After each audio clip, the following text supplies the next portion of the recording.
And we're back with some more map editor magic here inside of the Far Cry 5 arcade editor. I want to start by thanking all you guys for the support on the first video. I did not expect it to do that well. It's almost at 10k views, and there was just a huge amount of really great community interaction that showcased two very big things for me. The first being, a lot of people are actually interested in watching content for the Far Cry 5 arcade editor, not because they just want to watch other people make maps, but because they themselves are interested in the creative usage of the Far Cry 5 arcade editor. People like making maps. They like looking at what other people are doing, and possibly as inspiration, maybe even as a learning tool, so they can go back and work on their own stuff.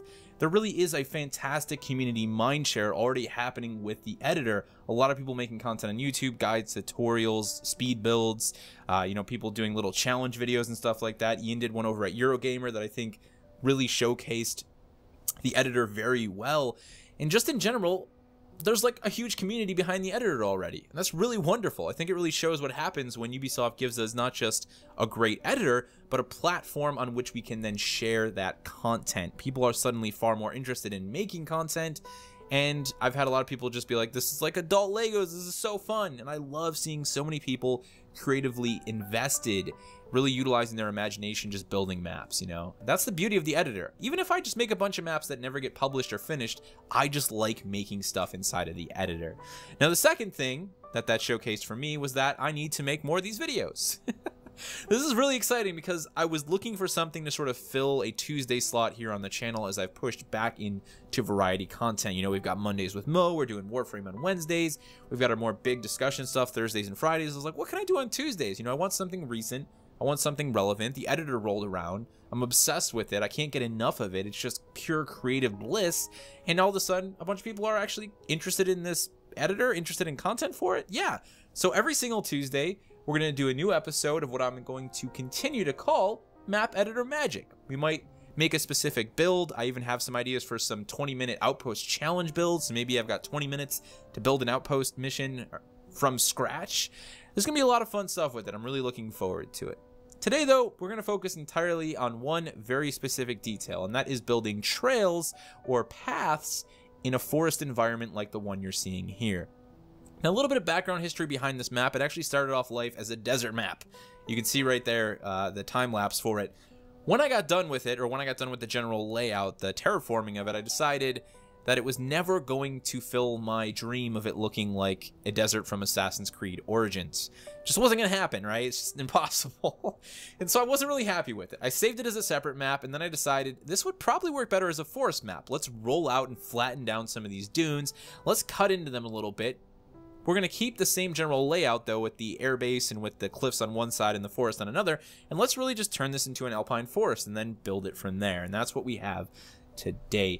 Now, if you guys want to stick around till the end of the video, I'll show you the map as a whole, and I'll kind of talk about where I'm going with it, and we'll also talk a little bit about what I'm going to be doing in next week's video, but let's get right to the making of the trails. Now, I've already laid out my general trail here and started to sort of carve into it to make it feel a bit more natural.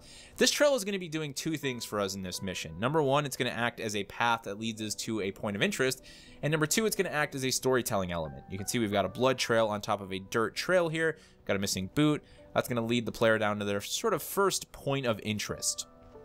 Now, much like anything I do, much like I talked about last week when it comes to building these paths, I want them to feel like they are naturally eroded into the terrain. So number one, when a human goes out into a forest and makes a hiking trail, a hunting trail, they typically follow the path of least resistance. So the path itself is never perfectly straight, right? They're going to follow the natural curvature of the land, and they're going to follow openings in the forest that are already there. You know, they're not just going to cut down a bunch of trees to make a path for some people to walk through on foot or even on an ATV or a dirt bike. It doesn't need to be that wide. There's no reason to destroy a bunch of the land around it. So we want to make sure that it's winding through the forest, that it feels like it has some sort of natural terrain navigation from one point to the next, if you will, right? That's what's going to keep it natural and feeling fresh and fun, if you will. Now, the other big part of it is just, again, to make sure that it's eroded into the ground itself. So to do that, I've been using the lower in raise tool, setting it to 0.50 in this case, and just digging out little ruts, and then going back through those ruts and laying in some dirt with the brush. And then I laid the blood road over the top of it, ensuring that the blood road itself doesn't 100% follow the dirt path, because after all, it's a body being dragged behind someone who is walking. It doesn't make sense for it to follow all of the same footholds and footsteps and pathing. Now, I'm pretty happy with most of it right now. This definitely needs a little bit more work, but to demonstrate what I'm talking about with the erosion, we need to really do something to this right here, because this just seems way too curvy and natural. It does not seem like a path that has been worn down over time, not just by human interaction, but by also the weather, the rain, you know, falling into the crevices of the path that were already left behind by the humans. So let's go back into the editor here. And the first thing we want to do is just kind of start to chop away at this. Now, one thing we can actually do here in order to make sure that this path feels like it's cutting across the grain of this slope, which is going from high to low, we can use the ramp tool. So let's start off at the top here. We'll probably right around here, I'm thinking. We'll put our starting point and then our finishing point. That's going to at least give us, you can see, a nice bit of a flat horizontal surface cut into this slope, and that does a lot of the work for us. Now we can go back with our raise and lower tool. Again, I've got it set to 0.50. The raise and lower tool works like this. If you set it to a height, it's going to adjust and modify that height, whether it raises or lowers it based on wherever that brush starts. So it's not as if it sets it to 0.50 on the global terrain scale. It's just adding 0.50 or taking 0.50. So let's chop into this just a little bit here. I actually want to make this as low as I can. We'll even decrease the hardness quite a bit. We just want to do a little bit of chopping, because we already got a decent path from that ramp. That ramp actually kind of set us up nice, to be honest. It's the first time I started messing around with it was for this pathing, and it's like you don't really have to do much sometimes. You use that ramp right, depending on what you're trying to do, and get some really magical results, ladies and gentlemen. So let's just smooth that out a little bit. I'm liking it, you know. The thing I like about this, and the way I like the path tool, is we get that straight path here, and then we get this raised elevation here. I like the end result of that. Let's actually hit the path one more time here. I want to see what we can get out of this. Yeah, that actually works a lot better for this case. We'll only smooth it a little bit. Very little. We don't really need to do too much more than that. And then what I think we'll do is we'll just put a very tiny rut at the sort of bottom there, as if the path is, you know, coming down to the bottom there. A lot of the water, maybe if it was raining, would flow down this path and start to rest at the bottom where the terrain becomes flat, you know. So that seems kind of natural. I like that. Now we might need to do some modifications to our blood trail here. Maybe we want to shift this over a little bit more to, again, give that sort of appearance of the body being dragged down the path of least resistance as the individual walks it. And we might want to add maybe a couple more right here. I like that. I'm happy with that. There we go. Let's pop in game. I think it's very important to keep popping in game because it really does give you a better read for the terrain when you're in first person, but you can also watch your character's elevation change as you walk up and down these slopes and get a feel for that roughness if you're baking it in. That looks good. I like the way that curves around there. We might want to add a little bit more dirt here and maybe bring the grass out to the side here just to really bring this path to life and make sure it really feels like it's baked into the environment. So let's get our dirt medium tool here. Really lay the dirt on where the path should be. Now, if you were doing a stormy or a rainy map, you might want to just very simply change your texture. So you could go to dirt medium and change it to mud. You know, really easy. That's the nice thing about sort of creating alternate versions of your maps. Is sometimes you just got to change the textures and you can transform an entire section of the map. So if I want to make it rainy, I'll just change that texture to mud and I'm good to go. Let's bring our alpine forest brush right to the edge here. Just really bake that in nice and smooth. And if we want, we can go into our vegetation and we can get a little bit of grass growing here. I'm really going to bring that brush size down. Really bake the grass along the side of the path here. And we can start to do the same up here if we need to. You know, get back in here, start baking the grass through here. There is something a little bit more important, though, that we do have to do with this path. Like I said, now that I show you guys kind of making the roughness, you know, making these deviations, let's walk back up it one more time to the top where the player is actually going to spawn in this instance. And I think you'll start to notice we have a larger issue at hand here with this path, and that is the fact that it's just far too open. Like, it doesn't seem as if it was a natural path cutting through the forest right now. It seems like a path that was made after someone took a bulldozer and just destroyed half the forest. Now, if you were trying to make this sort of a valley or a small area cutting amongst the forest leading into an opening, that might work, but I want this path to feel really claustrophobic. I want it to feel like we're just barely making our way through the forest. And more importantly, I want to use the forest and the curvature, the sort of path of least resistance this path is following, to hide some of our points of interest that the player is going to run into. So right now, if the player spawns into this map, sees the bloody trail in the boot, like, their first surprise is already given away. It's not even a surprise anymore. There's a guy tied up there all bloody and dead, and there's two vultures eating his body. Crap. Okay, let me run over there, you know? There's not really any shock value to that, if you will, I guess you could say. So what we need to do is we need to bring the forest to this path. We need to, again, make this feel a bit more claustrophobic. So we're going to hop over to our vegetation brush, and we're just going to lay down with some of the big, heavy pines, the ponderosas here. And really just start to plant these right down along the side here. And we also want to make sure we mix in some of the smaller stuff. You know, there's obviously not just big, giant trees everywhere you go. Sometimes there's smaller trees. Maybe even get some pines mixed in here. Really just try and, again, bring the forest to the path, if you will. We want to make this nice and claustrophobic. The pines are a great way to do that. Pines are claustrophobic within themselves because their branches and their, you know, their actual leaves, their branches, their needles sit so low compared to these ponderosa, which, you know, mostly all tree trunk up into the top. So there we go. Bring the forest to the path, ladies and gentlemen. Let's get some more ponderosas around the corner here. A little bit of smaller detailing. I think this is all good right here. Maybe we just make this nice and small and see if we can't pop another one in there. Another big. Actually, you know, let's go with a smaller tree. Can we get a smaller tree in there? Maybe get some more hemlocks in there. There we go. That looks good. I like it. I like it. Pines, the hemlocks, they look good in there. Bake a couple of those over here. Thinking maybe we'll do some more big fat ponderosas along this road, this path right here, though.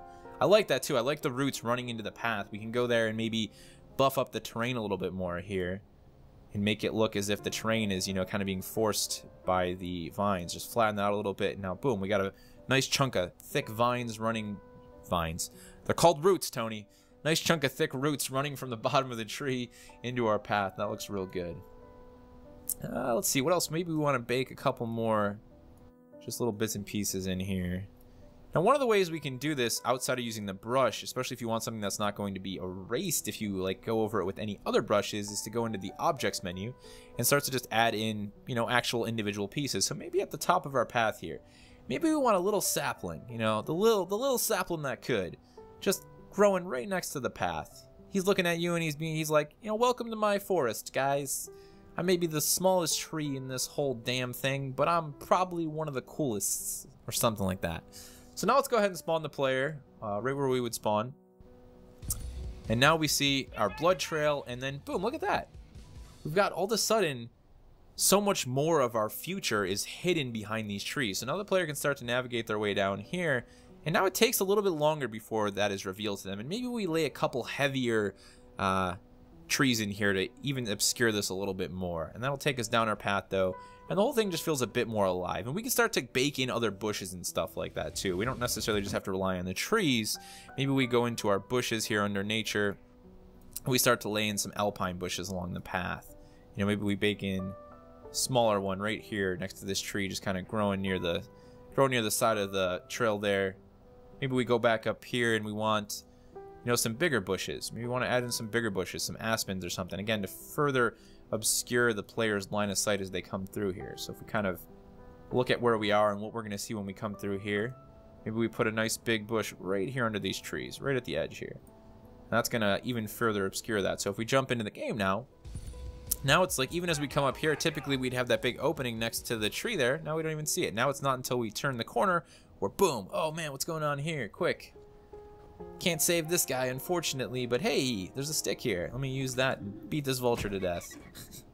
And then we continue up our path. And once again, I've already done pretty much what we just did at the top of that path over here. So we've got this rock coming out of the sort of hillside here, again, trying to make it look nice and natural. We gotta do some repositioning with those flowers up there. But the idea being that this, once again, conceals another hidden area. That's the fun thing about going through a forest, right? You don't know what's gonna be around the corner, man. That's the best part, right? So we want to really make sure that that is utilized to conceal a lot of these points of interest along the path in this case. So there you have it, guys. That is the business, if you will.